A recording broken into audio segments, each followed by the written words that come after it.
नहमदु व नुसल्ली अला रसूलिहिल करीम अम्मा बाद फ़ऊज़ु बिल्लाहि मिनश शैतानिर रजीम बिस्मिल्लाहिर रहमानिर रहीम। बहुत से हुकामा की तरफ से भी ये बार बार पैगाम आया है कि लेक्चर 6 जो है वो कहाँ है। तो उस्ताद मोहतरम का असल में वो लेक्चर 6 जो है वो एक आधी दफ़ा हुआ है मुख्तसर अल्फाज में, तो मैं उसको दोहरा देता हूँ। लेक्चर 6 जो है ये ग़ज़ा के मुतल्लक़ है कि जिस मरज़ की दवाई दी जाए, जिस मरज़ का दर्जा हो, मरज़ के दर्जे के मुताबिक उसी दर्जे की दवाई दी जाए और उसी दर्जे की जो है वो ग़ज़ा दी जाए। यानी मदारजे मर्ज़ के मुताबिक मदारजे अदविया और मदारजे अदविया के मुताबिक मदारजे अग़ज़िया।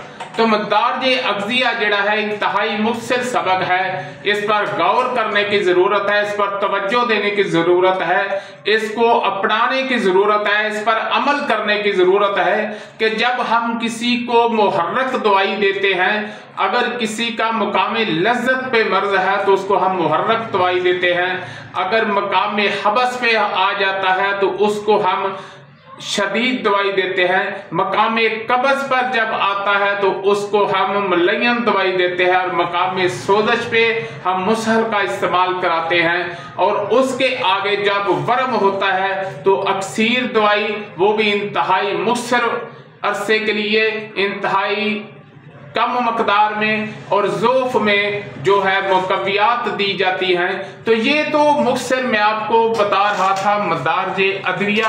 अब इसके साथ जो मदारजे अग़ज़िया है ये बाइंतहाई काबिल गौर काबिल फ़हम मौजू है, इस पर ज़रूर तवज्जो दें। हुकामा को चाहिए कि इस पर लाजमी अमल करें। जब हमने किसी चीज़ को आलू लगा लें या गोश्त हो जाए, यानी गोश्त को हम आग पर भूनते हैं जैसे टिक्का और कबाब है तो ये मुहर्रक है। आलू को हम आग में भून लें तो आलू जो है वो मुहर्रक है। किसी भी सब्जी को आग में भून लें तो वो मुहर्रक होगी।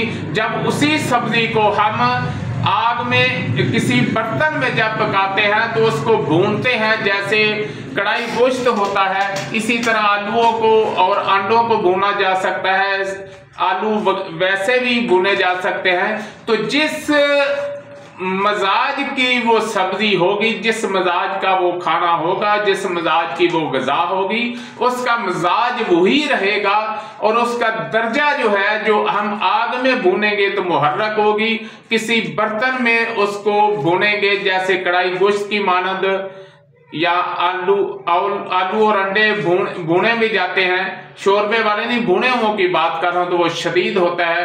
अगर हम किसी सालन में शोरबा बना लेते हैं तो ये मुलय्यन का दर्जा रखता है, और जब उसी सालन का हम सूप बना लेते हैं, रसूप बना लेते हैं तो वो जो है मुसहल का दर्जा रखता है।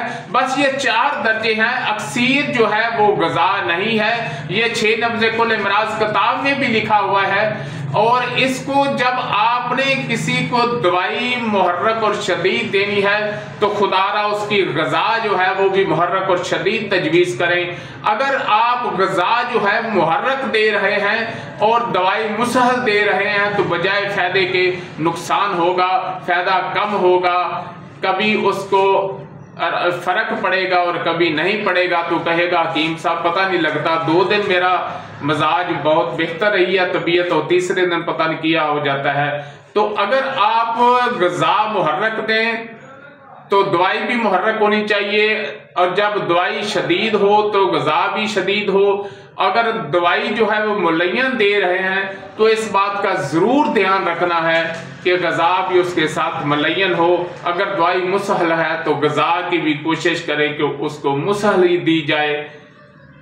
इन बातों पर अमल करने से आपके मरीज जो हैं उनको ज़्यादा फ़ायदा पहुँचेगा।